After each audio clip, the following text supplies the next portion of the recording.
Halo sobat otomotif, Assalamualaikum warahmatullahi wabarakatuh. Selamat pagi, siang, sore, dan malam untuk sobat semuanya dimanapun kalian berada. Jumpa lagi dengan saya Baraya Motor Channel. Untuk di video kali ini saya mau membahas cara kerja dan fungsi sensor EOT, khususnya yang berada di kendaraan tipe motor injeksi. Kenapa saya selalu membahas tentang motor injeksi atau FI? Karena sudah banyak beberapa pengendara menjadi korban akibat ketidaktahuan atau kurang pengalaman dari bengkel. Sudah banyak yang menjadi korban, menghabiskan uang banyak, sudah mengganti ini itu, namun motor tidak selesai dari masalahnya. Untuk mencari masalah di motor injeksi memang itu sangat sulit, bos.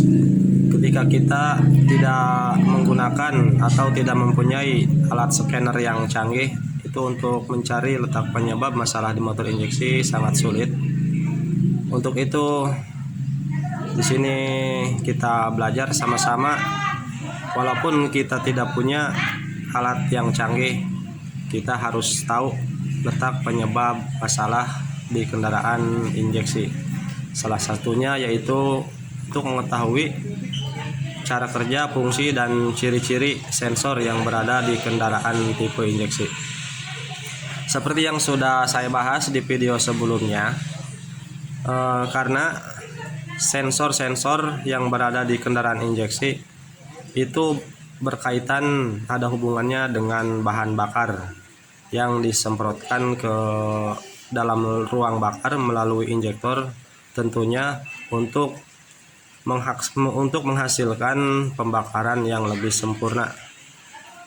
Untuk itu, ketika salah satu sensor mengalami masalah, maka motor akan bermasalah dan tentunya pembakaran akan kurang maksimal, sehingga motor akan terasa boros ke BBM. Letak sensor EOT ini untuk di tipe Yamaha ya, bos, itu tipe Yamaha Mio M3. Letaknya sensor EOT yang ini, bos, berada di atas busi. Ini letak sensornya yang ini nih, di atas busi. Ini untuk di tipe Yamaha, ini letak sensornya, sensor EOT. Namun untuk di tipe Honda Matic, saya tunjukkan. Ini ada motor beat. Letak sensornya berada di sini, bos. Nih. Oke. Untuk di tipe Yamaha Honda Matic, letak sensornya berada di bawah sini, dekat gagang samping. Yang ini nih. Oke, bos, kita langsung saja ke pembahasan. Cara kerja sensor ini, sebelum kita bahas lebih jauh lagi, kita pahami dulu cara kerja. Jadi sensor EOT ini singkatan EOT itu jadi singkatan dari engine oil temperature. Saya tidak paham itu apa artinya, karena itu bahasa luar negeri. Lebih jelasnya untuk kita sebagai orang awam, jadi EOT ini untuk membaca suhu mesin, untuk mengetahui suhu mesin ketika dingin dan panas, dibaca oleh sensor ini, bos, dengan melalui oli yang bersirkulasi di dalam mesin dan akan melumasi sensor ini, sehingga sensor ini akan membaca suhu mesin dan mengirimkan sebuah informasi ke ECU dengan berupa sinyal voltase, mengirimkan sinyal ke ECU, dan ECU akan membaca, sehingga ECU akan mengirimkan atau menyemprotkan bahan bakar melalui injektor sesuai yang dibutuhkan oleh mesin tersebut melalui informasi atau informasi dari sensor EOT ini. Jadi ketika mesin ini panas, sensor ini akan berubah, sebuah sinyalnya berubah voltase akan berubah mengirimkan ke ECU. Di waktu mesin dingin, sensor ini akan mengirimkan sebuah sinyal berupa voltase dan dibaca oleh ECU, sehingga ECU akan menyemprotkan bahan bakar melalui injektor. Ketika mesin dingin akan sedikit agak boros bahan bakar yang disemprotkan oleh injektor, karena mesin ini masih dingin bos, jadi mesin membutuhkan bahan bakar yang lebih banyak. Nah, ketika suhu mesin sudah mulai panas, sensor ini terus membaca dan akan memberikan informasi ke ECU. Informasinya akan berubah bos. Ketika mesin ini panas, informasinya akan berubah yang dikirim ke ECU. Nah, ECU juga akan mengirimkan semprotan bahan bakar melalui injektor, itu akan berubah juga. Ketika mesin panas, maka bahan bakar yang disemprotkan oleh injektor itu akan lebih irit. Nah, ketika sensor ini error atau tidak berfungsi, maka ketika mesin panas, semprotan bahan bakar yang dikeluarkan atau yang diatur oleh ECU akan terus boros, jadi tidak terbaca ketika mesin panas ataupun mesin dingin. Sensor ini tidak bisa membaca jika sensor ini error, sehingga bahan bakar akan tidak stabil dan motor akan bermasalah ketika sensor ini sudah tidak berfungsi. Barangkali kendaraan kalian mengalami kasus masalah ketika mesin dingin normal-normal saja, baik-baik saja, namun ketika setelah menempuh jarak jauh atau ketika mesin panas, motor kalian bermasalah atau berebet, itu sudah dipastikan masalahnya dari sensor EOT ini yang sudah tidak bekerja dengan semestinya. Itu cara kerja sensor EOT. Kita buktikan bos. Sensor EOT ini memiliki arus atau memiliki dua buah kabel.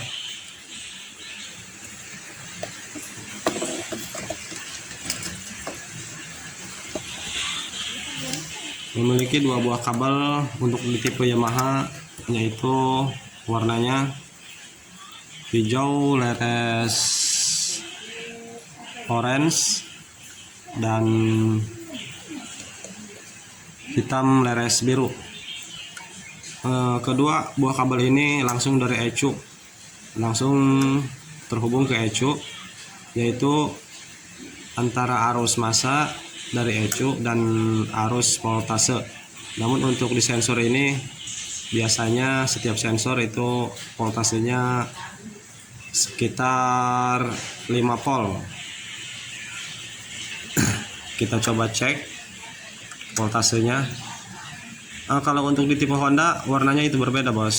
Untuk di tipe Honda kabel yang memiliki voltase atau memiliki tegangan itu warnanya pink, kalau nggak salah warnanya pink, leres putih. Oke, kita cek menggunakan APO atau menggunakan multi tester.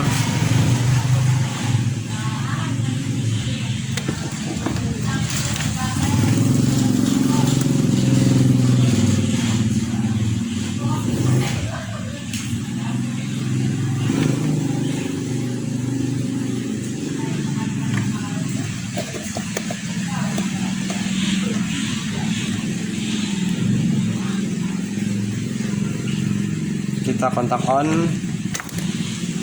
Nah, di sini 4, sekian, anggap ini 5 volt. Ini sebelum soket terpasang ke sensor tersebut memiliki arus 5 volt, sekitar 5 volt.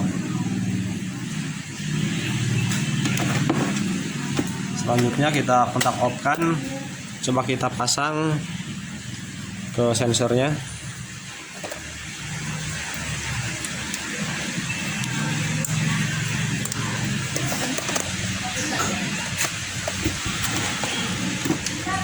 Lalu kita cek arus tegangannya, ini ada berapa di berapa volt.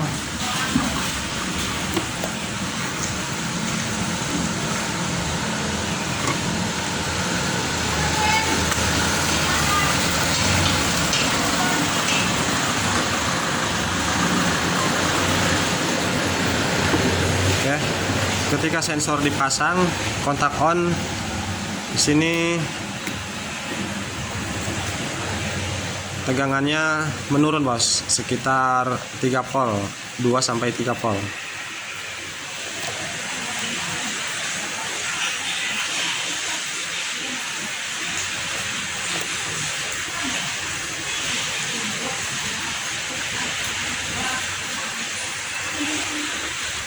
Nah, ketika sensor soket terpasang ke sensor, voltasenya di sini sekitar 2 sampai 3 volt. Anggaplah ini 3 volt ketika soket dipasang ke sensornya. Coba kita nyalakan. Ini posisi mesin masih dingin bos. Kita lihat apakah di sini akan ada perubahan.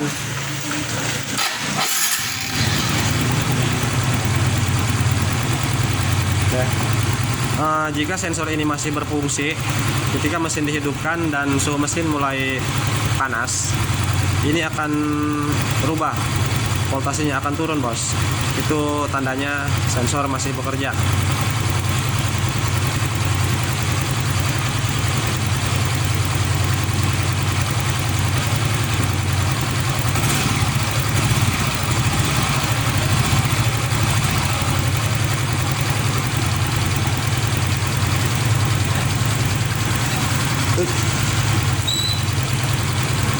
Oke, kelihatan di sini mulai turun dari 2,5 tadi, sekarang sudah 2,4. Ini mesinnya masih dingin bos. Semakin suhu ini semakin tinggi panasnya, maka voltase ini akan semakin turun bos, jika sensor ini masih bekerja dengan semestinya.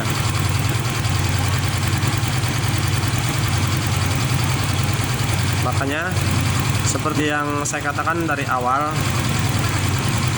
ketika mesin dingin voltasenya berada di 0,2, dan ini akan dikirimkan ke ECU voltase ini, dan ECU akan membacanya, sehingga ECU akan menyemprotkan bahan bakar ke injektor.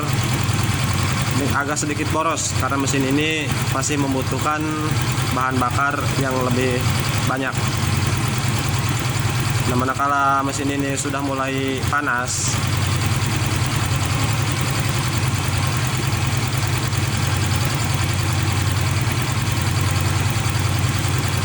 bahan bakar yang dikirimkan ke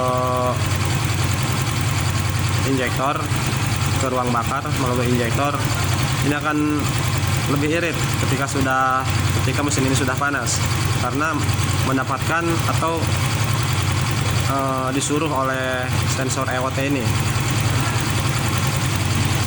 ke ECU bos.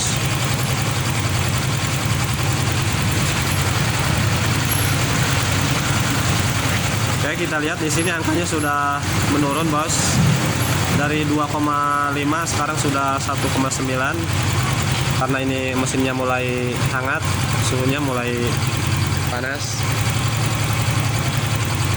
Semakin suhu mesin ini panas bos, ini voltase ini akan semakin turun bos. Jadi ini cara kerja sensor EOT, ataupun cara mengetahui walaupun kita tidak punya alat scanner canggih, kita cukup dengan menggunakan multitester untuk mengetahui sensor EOT ini bekerja dengan semestinya apakah sudah error. Jadi caranya seperti ini saja bos. Kita lihat voltasenya di sini. Jika voltasenya tidak berubah dari mulai dingin, mesin ketika dingin sampai panas ketika mesin dihidupkan, berarti sudah dipastikan sensor ini error. Maka motor akan bermasalah bos, akan terasa berat ketika mesin panas, ataupun bisa sebaliknya, ketika mesin panas normal tapi saat mesin dingin motor berat. Itu bisa juga dari sensor EOT ini bos, sudah tidak bekerja dengan semestinya, sudah tidak bisa membaca suhu mesin, jadi tidak bisa memberikan informasi yang lebih akurat ke ECU, sehingga ECU mencemprotkan bahan bakar melalui injektor itu akan ngaco bos. Maka motor akan terasa bermasalah dan bensin akan terasa boros. Di sini mulai turun bos. Jadi seperti ini kerja sensor EOT, membaca suhu mesin dan dikirim informasinya ke ECU, dan ECU akan menyemprotkan bahan bakar melalui injektor sesuai kebutuhan mesin itu sendiri. Karena ketika mesin dingin, bahan bakar akan berbeda dengan ketika mesin posisi keadaan panas bos.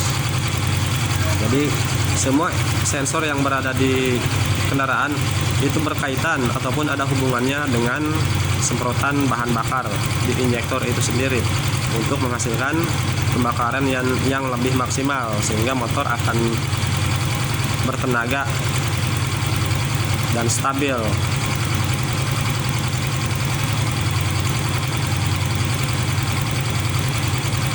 Oke bos, di sini sudah mulai turun voltasenya.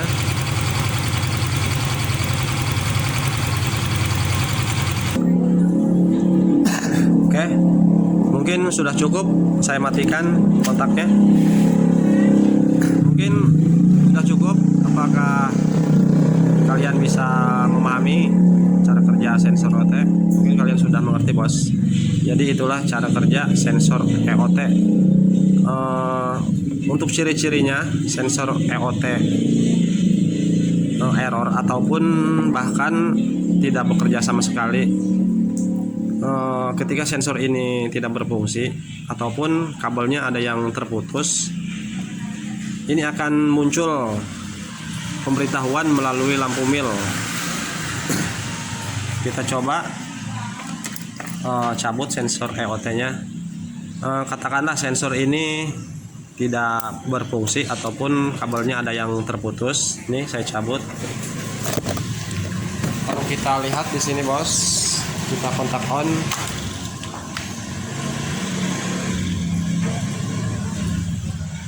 Nah, di sini muncul kedipan bos.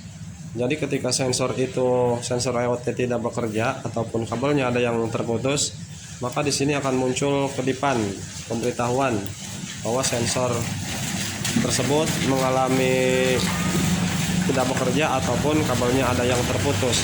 Namun ketika sensor ini hanyalah error saja bos, error maksudnya sensor ini masih bekerja, namun cara kerjanya ngaco atau tidak seperti yang masih bagus, ini tidak akan muncul kedipan ke lampu mil ketika sensor ini cara kerjanya ngaco.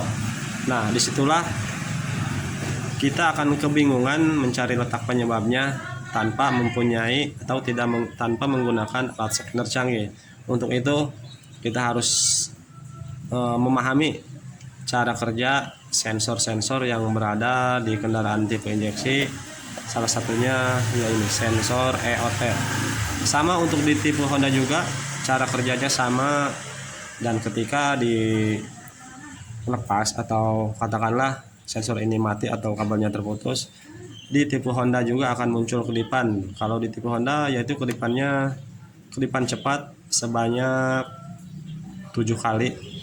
Namun kalau untuk di tipe Yamaha, ketika sensor ini mati atau putus dari kabelnya, kedipannya akan muncul 2 lambat 8 cepat. Selain daripada itu, ada cara untuk mengakali ketika sensor EOT ini rusak atau tidak berfungsi dan di lampu mil muncul kedipan. Itu bisa melakukan metode pengakalan dengan cara menjumper soket ini menggunakan resistor. Itu bisa sembuh bos, bisa hilang dari kedipan lampu milnya. Namun pada dasarnya tetap saja sinyal yang diterima oleh ECU dari pengakalan tersebut tidak sesuai yang diharapkan. Oke, semoga apa yang saya sampaikan di video ini dapat dipahami dan menjadi pembelajaran untuk kita semua. Jadi kita sebagai seorang mekanik, walaupun kita tidak mempunyai alat scanner canggih, kita harus bisa mengetahui cara kerja sistem di motor injeksi.